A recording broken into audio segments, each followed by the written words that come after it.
Well, everyone, it's time for us to go ahead and take a look at the iPhone 16 and see how this particular phone holds up in 2025. Now, with this particular phone, it's really important to kind of keep in mind that it still is one of the better types of phones you can basically pick up. It's a beautiful phone. It looks and holds up so well. And I do think if you're in the market, go for it, buy this phone. But there might be some better options when it comes down to it as well. So let's go and take a look and see how this device holds up from that particular perspective. Number one, if you do want to go ahead and pick up this phone or maybe some other phones I would recommend buying this year, links will be down in the description below. You can get that from there and you can help support the channel at the exact same time. Now, starting off with the outside of the iPhone 16, the very first thing to keep in mind here with this type of device is that this is one of those types of phones that when you go ahead and kind of pick it up, it's basically going to be what you see is what you get. There's, it's pretty much, it's a mid-tier device, but it's a good mid-tier device for the most part. I don't want to give the impression this is like the best iPhone of all time, because this phone does kind of lack in some areas that I would expect this phone to, at this price tag, kind of excel at. It's still giving you a 6.1-inch Super Retina XDR OLED display. It's still giving you 2000 nits of brightness, which is nice, but it's still giving you some outdated things too, which in 2025, I feel like Apple could do a little better, right? I think it could give you a higher refresh rate, 60 hertz is a little outdated now. And, even the dynamic island, I feel like they could probably just give us like a full on zero, pull punch even at all at this point. But it's not the biggest deal in the world, and it still is like a good looking phone. But like I said, I think Apple could be giving us a little bit of a better experience slightly when it kind of comes down to it. It is giving you USB-C, which is nice. It's still giving you the camera button on the side, which after almost like a year now, I don't really even hear too many people talking about. I don't see too many people using it. And it definitely seems like one of those types of features Apple kind of threw in here, which hasn't really added that much benefit to an iPhone. And I wouldn't be surprised if in the next couple of versions of iPhones, Apple just goes out and just removes it. I don't think it's going to be that big of a changing thing. And I think for a lot of people, they're probably not going to even think about it that much, honestly. So I actually know some people who have an iPhone 16 Pro who barely ever use that camera button at all. And in fact, I found it kind of more annoying because when you're in the camera app and you hold your phone in some ways, it'll kind of randomly zoom in and zoom out of some things sometimes, which can be kind of frustrating sometimes as well. Again, not the biggest deal in the world, but just another one of those minor things.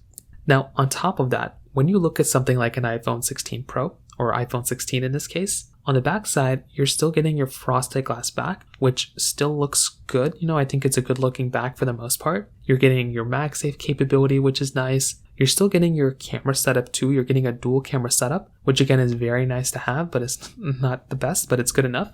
And overall, I think, it is a good looking phone, right? It looks good. There's not really that much to complain about here, but it's not necessarily perfect either. But, it is one of those phones that, for the price, $799 or $829 off contract, you would imagine that they could do a little bit of a better job. And that's kind of where my head goes each time. Like, I feel like Apple could theoretically give us a better type of experience here for this type of money, right? Because it's not a cheap phone. And I feel like they should be giving us a little bit of a better experience when it comes down to it from that side. So from that particular situation, that kind of covers it up there too a little bit. Now, on top of that, another very big thing to keep in mind here too is the fact that within this type of device, you're basically getting a phone from the camera standpoint that is also pretty much like fairly average. It's a good camera, but it's an average camera in 2025. 48 megapixel wide angle camera and 12 megapixel ultra wide camera with a 12 megapixel wide angle camera on the front. For the price of this phone for about $829, I would think that this type of phone would give me better photos and better pictures. The photo quality since probably around the iPhone 14 has been roughly around the same. I know there's been lots of improvements, but it hasn't really felt like that. I still feel like it's roughly around the same type of experience so far. I also still feel like when you're going through and using this type of device, it's a good phone, without a doubt. I like this phone a lot, but you're not really getting I feel like the iPhone 16 Pro is a way better camera than this thing. And I feel like if you're going to go through and pick up this type of phone, yes, you're getting a good experience, but, I feel like with the iPhone 15, I feel like it's roughly around the same. And even with the iPhone 14, yes, there's improvements, but I don't even really feel like it's like the biggest amount of improvement either. Like I feel like it's probably roughly around the same when it kind of comes down to it from that side as well. So I will tell you though, the photos and the videos still look really good. You're still getting a lot advantages within this type of phone as well, and the photos and everything still look really, really nice when it comes down to it. So I will tell you from that particular side, you're still getting a really good experience, but keep in mind, you're probably getting a better experience in some of these other types of devices, even like a Samsung Galaxy or Google Pixel, rather than this one when it comes down to it. So from that side, that kind of covers it up there too. Now, on top of that, another very big thing to keep in mind here as well is that with the iPhone 16, this phone, luckily for us, not only is it still supported with software, obviously, but it is going to be supported with software for a long, long period of time. So this type of device, it's still going to be supported with software for many, many years now. And I think that right there is going to be a very big thing to keep in mind here, right? It's going to be one of those types of devices that is still going to be supported with software for many, many generations of software. And I think that right there, it is a really important thing to keep in mind. The last thing you want to do is get a device and have it already outdated with software. This thing, it's a brand new device still now, basically.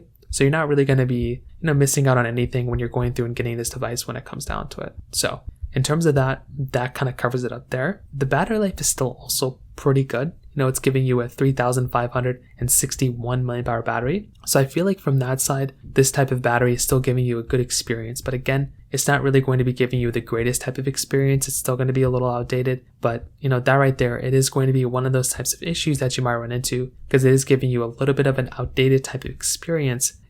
Like it's not the biggest size battery, but it's still good and it's not a con whatsoever. And I don't want to even approach it as a con because the battery life is actually very good. Finally, the performance is also very good. The performance of this phone is still very good. It's still top tier. It is still really one of the best types of experiences you can kind of get. So I feel like for this type of device, you're still getting, a very good type of experience. You're getting the Apple A18 chipset with 8 gigabytes of RAM. So I feel like from that side, this type of device is really, really cool from that particular perspective. It's a very good type of experience. I feel like, the performance you're going to be getting is very good. And there isn't really that much to complain about here for the most part from that side either. Because this phone is still giving you a very good type of experience there, I feel like this is a really, really good asset for this type of device. So again, maybe it isn't perfect or anything, but it still is like a good type of experience to say the least. And I feel like from that side in and of itself, it's still going to be giving you a very fast phone when it comes down to it. So